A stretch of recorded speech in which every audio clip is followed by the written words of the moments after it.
വരുമാനത്തിൽ കവിഞ്ഞ സ്വത്ത് സമ്പാദിച്ചെന്ന കേസിൽ മുൻ മന്ത്രി കെ ബാബുവിനെതിരെ കുറ്റപത്രം സമർപ്പിച്ച് ഇ.ഡി. കലൂർ PMLA കോടതിയിലാണ് കുറ്റപത്രം സമർപ്പിച്ചത്. വിവരങ്ങളുമായി YS അഭിനന്ദാണ് ചേരുന്നത്. അഭിനന്ദ്, കുറ്റപത്രത്തിൽ പറയുന്ന കാര്യങ്ങൾ എന്തൊക്കെയാണ്? കെ ബാബു MLAയുടെ 25.82 ലക്ഷം രൂപയുടെ സ്വത്ത് എൻഫോഴ്സ്മെന്റ് ഡയറക്ടറേറ്റ് നേരത്തെ കണ്ടെത്തിയിരുന്നു. കള്ളപ്പണം വെളുപ്പിക്കൽ നിരോധന നിയമപ്രകാരമായിരുന്നു കണ്ടുകെട്ടിയത്.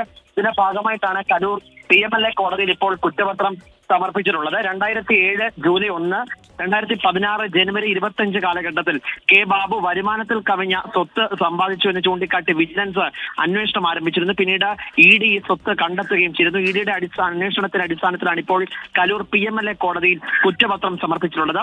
2020 ജനുവരി 22-നാണ് ED മുൻ മന്ത്രി ബാബുവിന്റെ മൊഴി രേഖപ്പെടുത്തിയത്. ആ മൊഴിയുടെ അടിസ്ഥാനത്തിൽ വിശദമായ അന്വേഷണമായിരുന്നു EDയുടെ നേതൃത്വത്തിൽ ഉണ്ടായിരുന്നത്.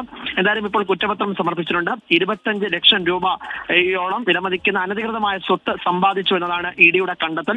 ജനപ്രതിനിധി നിലയിൽ പലപ്പോഴായി സർക്കാരിൽ നിന്ന് കൈപ്പറ്റിയ 40 ലക്ഷം രൂപ വിജിലൻസ് പരിഗണിച്ചില്ലെന്നും EDയെ ബാബു അറിയിച്ചിരുന്നു. എന്നാൽ വിജിലൻസ് കണ്ടെത്തിയതിന് തത്തുല്യമായ രീതിയിൽ EDയും കണ്ടെത്തി. അതിന്റെ ഭാഗമായിട്ടാണ് ഇപ്പോൾ കലൂർ PMLA കോടതിയിൽ കെ ബാബുവിനെതിരായി കുറ്റപത്രം സമർപ്പിച്ചിട്ടുള്ളത്.